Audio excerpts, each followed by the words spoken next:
my friend, the former president of CBS News, CBS Sports, Fox Television, Van Gordon Sauter. Let's give him a warm welcome.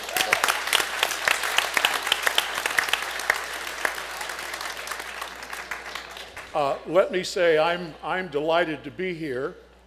I view this as a conversation conducted by four people, and I'm peripheral. I'm chairman of the I used to be chairman of the boxing commission in this state. So if a fight breaks out, I have a marvelous capability of separating the pugilists.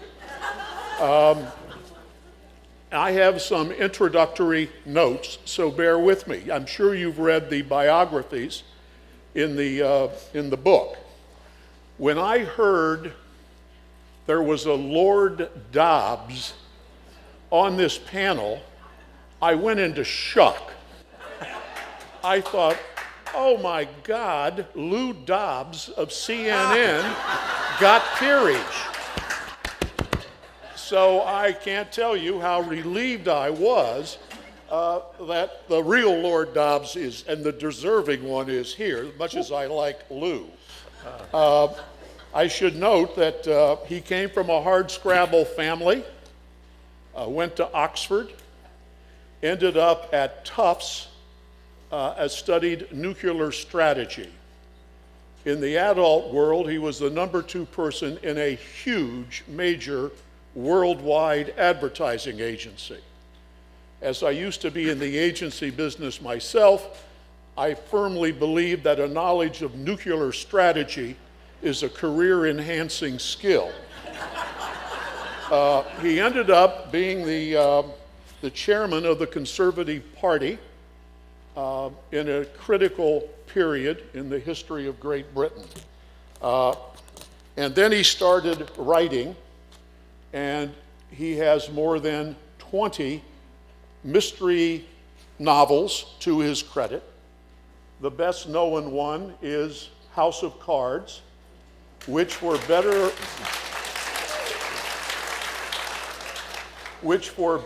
or worse created binge viewing in the United States. Next, for many Washington reporters, the greatest threat is not being recognized by the maitre d' at Milano's restaurant in Georgetown. For Masha, Gessen, the major threat is a savage beating or an assassination. And I think we should be quite happy that she's now at least a part-time resident and a citizen of the United States. And she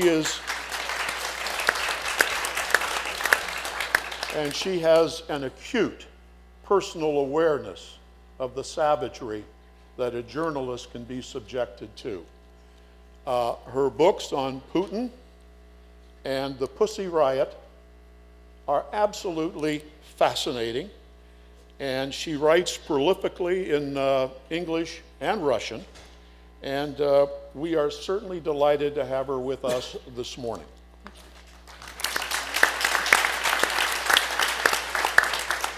I worked for some time for Rupert Murdoch, who was without a doubt the most fascinating and unrelenting boss this side of Charlemagne ever to be on the face of the earth. And his finest product ever, I believe, is today's Wall Street Journal. And to the best of the knowledge, as the only Tea Party member in Rancho Mirage today, I want to say that I relish the editorial page, I relish the objectivity of the news columns, but I have an incredibly high regard for the columnists for the Wall Street Journal, and particularly Bret, and it's great to be with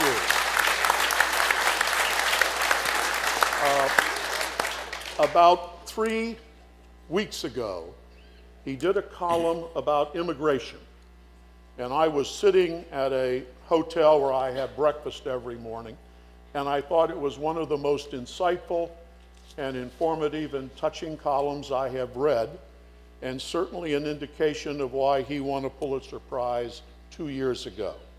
It was a column about immigration, and he referenced his mother and grandmother, who came to this country after World War II with $7. And I found it quite touching. Yep. Marvin Kalb,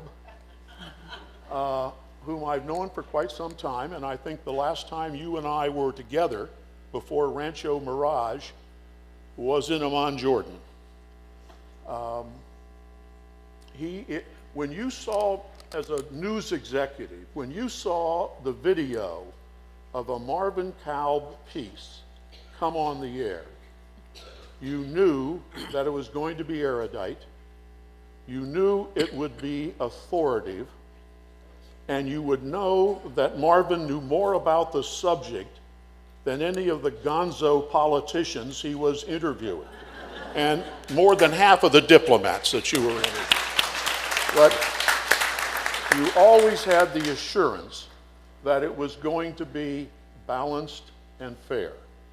Now, as pretty much of a pedestrian in life, one of my most perverse thoughts when I sometimes saw Marvin preparing to go on the air, that his piece had not come up in the broadcast yet, I always said, God, how I'd love to see Marvin covering a 4-alarm fire in an uninsured, abandoned warehouse on the south side of Chicago in a blizzard.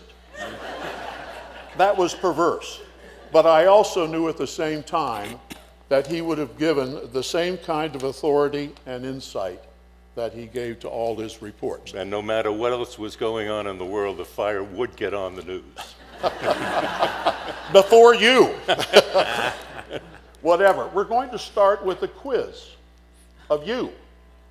And I need you to be responsive and quick, and just a few questions. I would like you to raise your hand if most days of the week you read a newspaper in your fevered, ink-stained hands. Who reads it? Wow. Wow. Excellent. Whoa! Good Whoa! For you. Good for you. Good for you. Okay, wow. All right. Who in this crowd, on a somewhat regular basis, checks Twitter?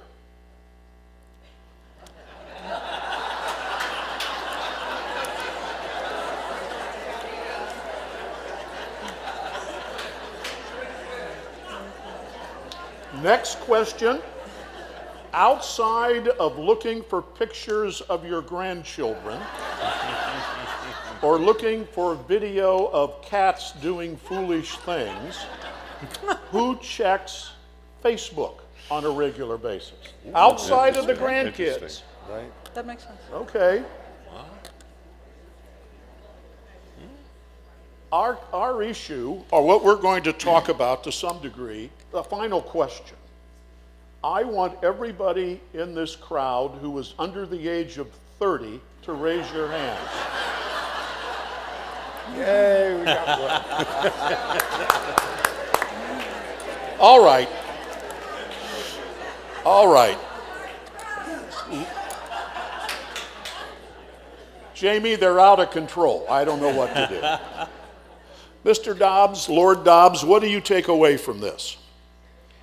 Well, it's interesting because it's hugely important for me as a political hack. And I'm sorry about being one of those gonzo politicians that you were talking about earlier, Van. But in Britain, as you may know, we recently had an election which completely confronted what everybody expected to happen. The government, the David Cameron government, was expected to be thrown out. In fact, it wasn't. Won by a very substantial margin, and much more handsomely than anybody had predicted. All the opinion polls got it wrong. Every single one of them. And we've been doing lots of analysis as to why this happened. And much of it, I think, nobody knows for sure, but much of it, I think, goes down to the changing way that we in Britain are picking up political ideas. We're going much more to the social media than to many traditional media. For instance, the Conservative Party spent much more on social media and campaigning through social media during that election campaign than they did on traditional things like, we don't get television ads in the way that you do, thank goodness we're saved, all that, but on posters and newspaper ads. And something strange is going on, not only in Britain, but throughout Europe, and I suspect here too. When I look at Donald Trump, why is he confounding all of the so-called experts? Is there something that people are digging into, almost the anti-politics of modern society, that he and others throughout Europe are digging into, often through social media? And just let me finish the point, because we're going to have a discussion here. But I see in my own kids, whereas we used to have newspapers, and you turn over the pages of a newspaper, and you would suddenly be confronted with things that you didn't know about, didn't want to know about, but actually were interested in. You were prompted by something that was unexpected. Social media, you simply drag in what it is you know that you are familiar with and want. I see my kids doing that, trying to get them beyond what it is they're interested in. And perhaps in politics, this is what's happening too. Anybody who is for instance, interested in voting for Donald Trump is quite probably only listening to what comes from Donald Trump. And the same with all of the other candidates. And that's perhaps social media. There's more of it out there, more information than ever before. But in some ways too, it also narrows our perspective. Real quick question. Why was the Conservative Party more attuned to this new form of communication than the Labor Party? Because we brought all your experts over from Jim Messina and people like that. Literally, you have much more experience of this than we do, and we were sensible enough to say, look, you know, we need your help. There's a great two-way flow of expertise between Britain and America on political campaigning, and at the moment, I think that you are more attuned to these new methods than we are. Yep. Bret, what does it mean to a newspaper of the caliber of the Wall Street Journal, and the only other paper of that caliber is the New York Times in this country? And what does it what does it mean to you as a writer? Look, maybe I was born an old soul, so I detest social media, and I think it has coarsened the way in which we report news, think about news, and the way in which we operate as journalists. Now, we all have our Twitter feeds, and we all have our Twitter followers, and we all sort of eye each other and say, how did that idiot get, 200,000 Twitter followers? And that's not really what the news business ought to be about. It ought not to be about a sort of a constant mirroring effect in which we're staring at each other like Narcissus in the pool. Nonetheless, you have to some extent, engage it, but you engage it at your peril. You engage it because it's a way of disseminating your message, your stories, and to that extent it can be helpful. But what it also does is it tends to shorten attention spans. It tends to put things, people used to complain that the news during the days of Dan Rather or Walter Cronkite, that the news was reduced to 3 minutes from your bureau chief in Berlin or wherever. Now the news is reduced to 140 characters. And there's a limit to how much you can share when you're doing things in 140 character snippets. And as you said, it narrows your focus, or it tends to constantly distract you, because you will be halfway down a story, there will be a hyperlink, and you go down these sort of endless rabbit holes, so you're unable to actually finish the story that you began reading. It's like, for those of you, and I'm happy so many of you read newsprint, so do I, but those of you who don't like the break after page 1, well, we have 30 breaks. So I think the effect has been a kind of a coarsening of the American mind. It doesn't surprise me that all of you who are not on Twitter are almost certainly massively better informed than the average American who is on Twitter. And what we're trying to do, and maybe this is a losing battle at the Journal, or at least what I'm trying to do, is not sort of succumb to a news culture which is all about sort of instant gratification, short bursts, listicles, everything else that is a kind of enemy of thought. And I mean, I know this is a very fuddy-duddy thing for someone who's probably the youngest person in the audience to say. This is a fuddy-duddy panel, come on. But you know, it asks a lot of someone to produce one intelligent thing a day, even a week, I might say. Now we're supposed to come out with little bursts of blather every few minutes. And I think that's one of the reasons why so much of the news media has kind of withered away. In the long run, I do think that the newspapers that will stay, and my wife's a classical music critic for the New York Times, so I'll give it some credit. But in the long run, the news media that will stay will be the media that feeds the minds of people like you, and not the kind of two-bit Cheetos morsels that we're feeding our kids. Okay, let me ask you a question.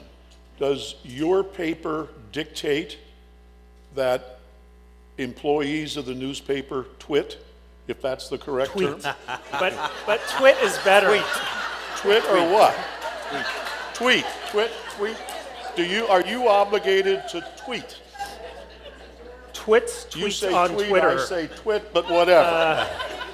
No, we're not obligated. I started it reluctantly 2 or 3 years ago, and I do it very, very occasionally. Usually I do it to offer a plug to a colleague who might have written something interesting, and it's by way of a sort of a public endorsement or an acknowledgement, and I'll send out my column on a weekly basis. I'm always slightly embarrassed to do this, but there's no firm obligation, and in fact, one of the reasons I love the Journal is that it hasn't just sort of given in to this crashing wave of trying to compete with the BuzzFeeds of the world. But Rupert Murdoch tweets, doesn't he? Yes. Yeah. Okay, we'll go now to Marvin. You've been in you're writing books, you're in a think tank. Do you use any of this material as a consumer or a communicator? The quick answer is no, but I do every now and then when I'm trying to sell a book. Use it. It's Honest certainly answer. easier than driving from Los Angeles to Rancho You're Mirage. not kidding. You're not Go ahead. No, I find myself listening so far, agreeing with a good part of what Bret said, and I am very much of that generation of journalists, raised by people like Murrow to believe in that quality of journalism that we all hope still exists. However, I'm very much aware of the power of the new media to influence journalism and through journalism to influence our politics.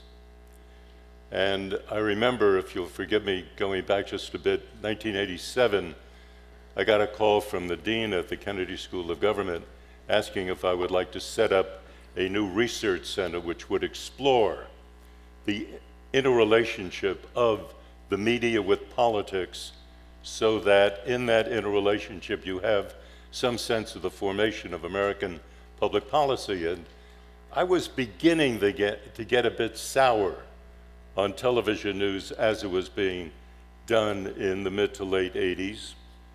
Those were the glory days as I look back upon it now. But it was something in my mind, and I felt that I had to do it, so I said yes. But there was underlying all of this was the belief that if I could operate in a Harvard environment with Harvard graduate students, trying to understand the media, we would make it better. And by making it better, we would somehow or another improve the quality of American politics.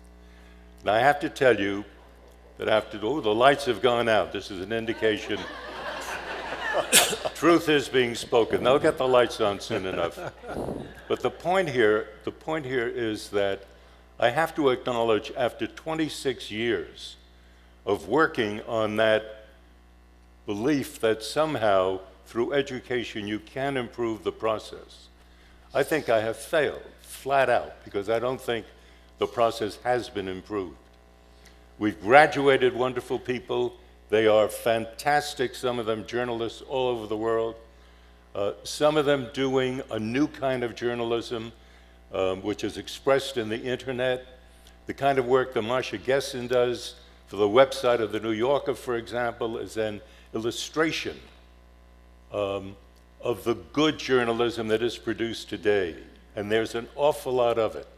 So we can't be too down on it.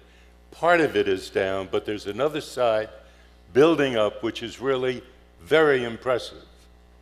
But the connection, again, to the way in which we live, how we govern ourselves, is, I think, a key and could be informative as we go on in our discussion.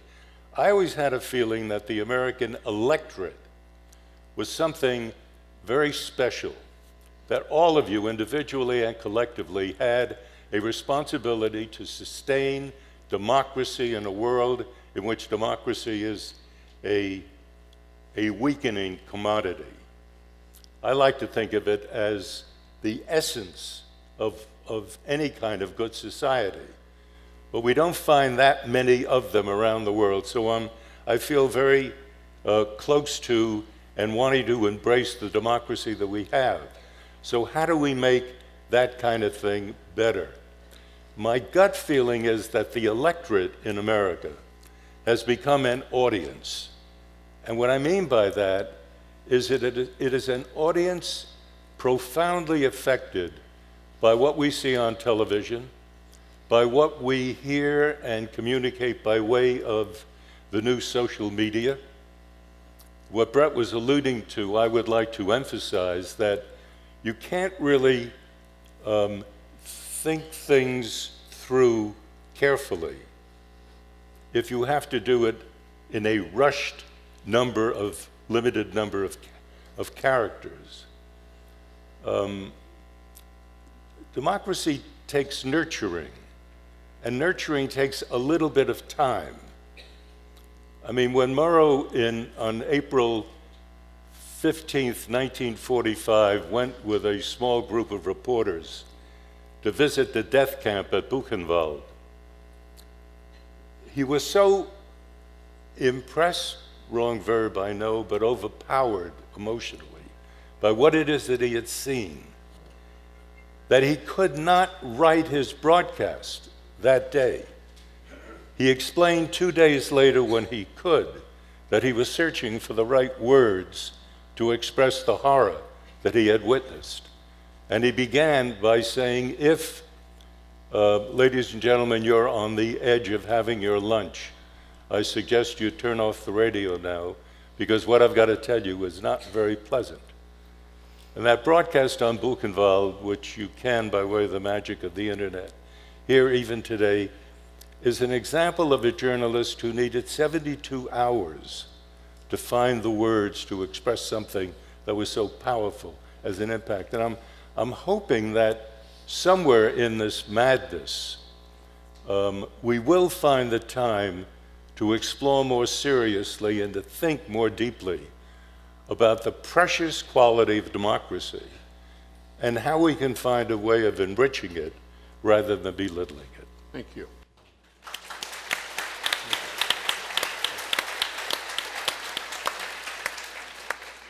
Masha, I have two different kinds of questions. One is there what we call the social media in Russia today, in any level, any form? And for the work that you do and the communication that you do you use it at all? I'll get to those questions, but first let me tell you a little bit about the internet, because I think it has been grossly misrepresented in the last few minutes. The internet has been great for journalism. And what I mean is there's the kind of stuff being done in online media that there's simply no room for in print media anymore, or there has never been any room for it in print media. What I mean by that is there's amazing investigative work being done by BuzzFeed, which has, as far as I know, the largest investigative team in American journalism at the moment, run by Mark Schoofs, double Pulitzer Prize winner, who came from the Wall Street Journal. They have journalists, well, they just did this incredible investigation of match fixing in tennis, which prompted the very next day David Cameron to call for an investigation of match fixing in tennis in the UK. This is an example of the power of journalism, the power of well-funded, well-edited, well-done journalism that that we all strive for. Another outlet is ProPublica, which is a whole new model of doing investigative journalism, which exists largely on the web. Reuters has an incredible investigative team that publishes mostly on the web. I object to the characterization of the web as having shortened attention spans, because actually what we're seeing is more long-form journalism being produced and read on the web than ever before it was accessible in print media, and by more people.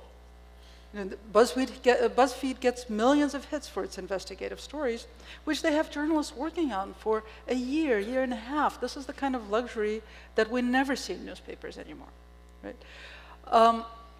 So this is my defense of online journalism, and there are issues like, indeed, online it's difficult to get answers to questions that you don't ask. I think the ability of newspapers to deliver answers to questions you don't ask has actually been overestimated, but this is an issue, and it's especially an issue in a country like Russia, where the media don't work the way they ought to. What we see, for example, in the States is something will appear on the web, will bubble up into conventional media, and will trickle back down onto the web. That's a lot how the flow of information works, and in fact, if you look at their studies, sort of web mapping, blogosphere mapping, you see the flow of information, you see that sort of thing happening, and you see cross-pollination among different segments of the web. In a society like Russia, you don't see that. You see little islands that don't communicate among themselves. So yes, I use social media a lot in my reporting. It's been an incredible gift to me, because I spend most of my time outside of Russia, and I can still report, which is something I wouldn't have been able to do even 10 years ago. But if you went to Russia, if I went to Russia, what would I find there in terms of the social media? You would still find Facebook. You would still find Twitter. My prediction is that's not going to last that much longer, because Russia has passed new laws that require outlets like Facebook, Twitter, and even Gmail to transfer its servers to Russia in order to continue to operate there. So all of those companies are resisting Now, what does that mean? Help the technology to Okay, basically what that means is that it would give Russian security services unlimited access to information on Russian users of any of those services. And that's what that law was created for. So those companies have been resisting it. They have millions of users in Russia. It's a difficult decision for them. We're worried that Facebook might cave. I'm less worried about Google, but I'm worried. And it's a really difficult decision to make, because if they resist those laws and if Russia chooses to enforce them, because of course Russia doesn't enforce all of its laws, totalitarian societies or totalitarian-like societies create laws to manipulate, not to enforce, right? So if it chooses to enforce those laws, a huge segment of the Russian population will lose access to a lifeline. But at this point, that's an outlet, and it's a double-edged sword. It's something that Michael was talking about. On the one hand, it creates an outlet for people that they need. On the other hand, it creates sort of an echo chamber. You can go there and you can feel comfortable. And I think that in Russia, we've seen sort of places like Facebook, which is incredibly popular, at its worst and at its best. At its best, it was a conduit for organizing during the 2011-2012 protests, because it speeded up connections, it speeded up the flow of information, it enabled people to reach out to hundreds of thousands of people at a time, something that is impossible offline.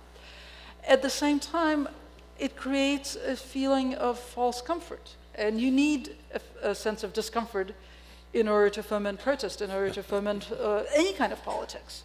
If you can go on Facebook, talk to your 20 closest friends, they all agree with you, and you feel like you've let off steam, and there are like-minded people out there, you can sort of go back to sleep peacefully. Moving slightly in another direction.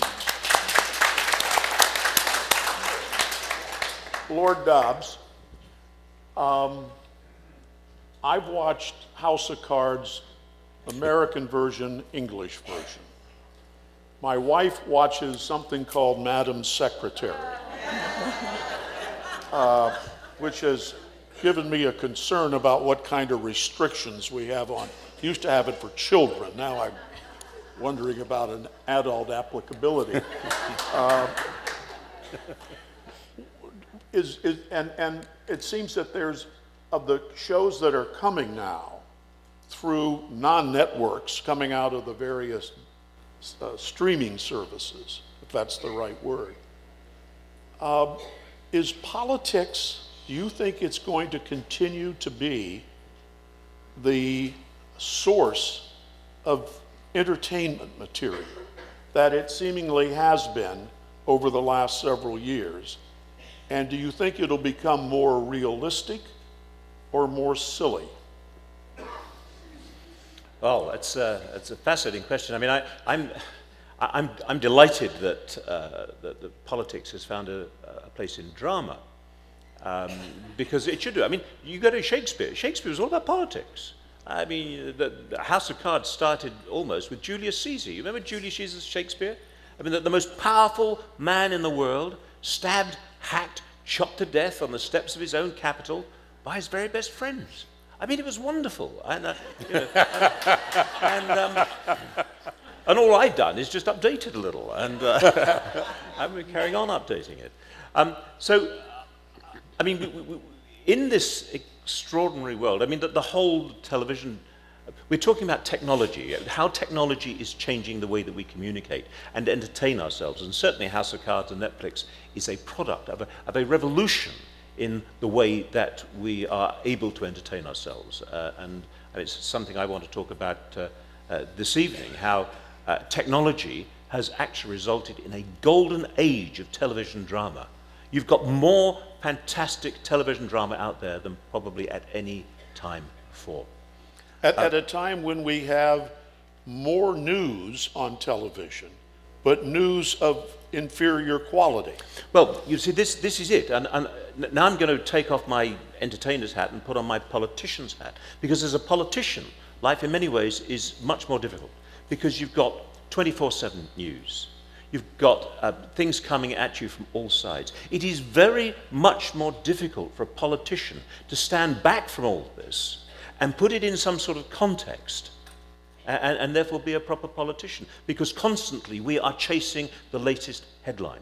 And it's perspective that so often we politicians have lost. I'll give you one example, the Arab Spring.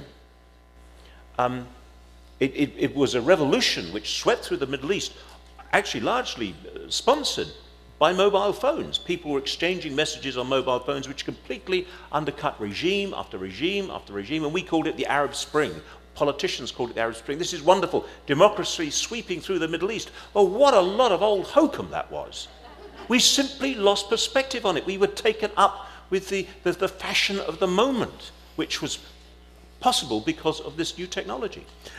Sitting back now, almost everybody got the Arab Spring wrong, and we're actually looking at a pretty miserable Arab winter right now through those areas. And so, I mean, it's fascinating. I'm truly fascinated by the discussion, the debate going on between Masha and Marvin, because nobody knows quite where this is all going to lead to.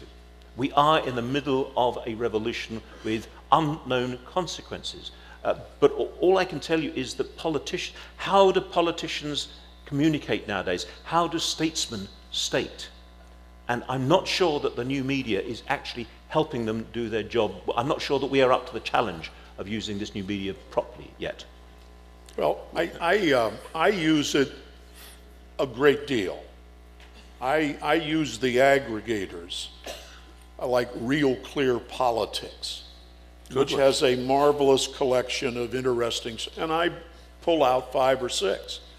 And on there are some days when I read more articles, I lift off Real Clear Politics or Politics than I read in the papers at breakfast.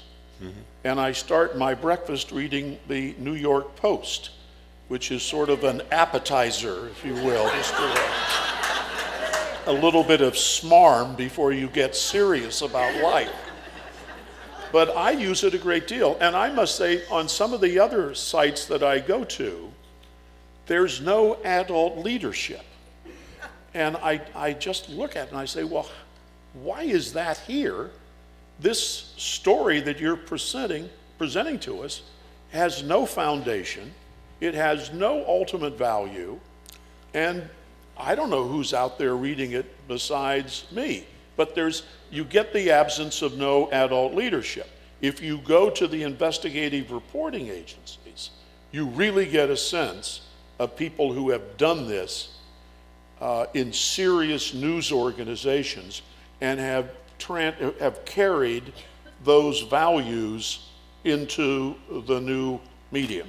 No, absolutely, but let me pick up an earlier point, which I think is central to this. I didn't find myself in disagreement with Masha at all.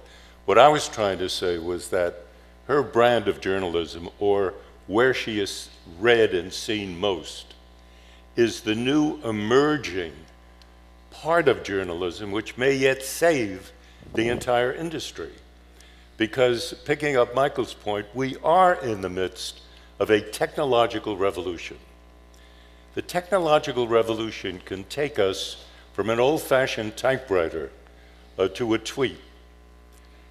We like to believe, as we look at this, that nothing has changed. We're always having changes in the new technology, and that is absolutely true. At a certain point right now, those of us with any kind of perspective at all, looking back on journalism, know that the stuff we're getting today is different. It's being dished out in a different way. Even some of the people doing it are new to us, so we're a bit uncomfortable with the entire process. But it is something new, and it may, at the end of this revolution, whatever that be, actually produce a journalism better than the kind of journalism that we've had up to this point. So I don't think we should be in a deep gloom about what it is that is happening. I couldn't agree more. I am still going to call it a twit.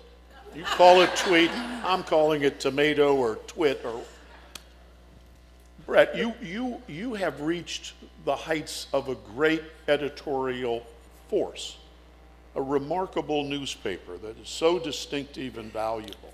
Come on, Tea Party nonsense. What are you talking about? I'm talking about him. I know, but you're describing a newspaper that is a wonderful paper. And people thought that when Rupert Murdoch bought it, it was going to go down the drain, but it got better. Absolutely. Okay, Absolutely. I'm interested in what's your response to this? Do you have confidence in the future of newspapers? Or are we going to lose it all to internet-only editorial work? I have confidence in the future of our newspaper.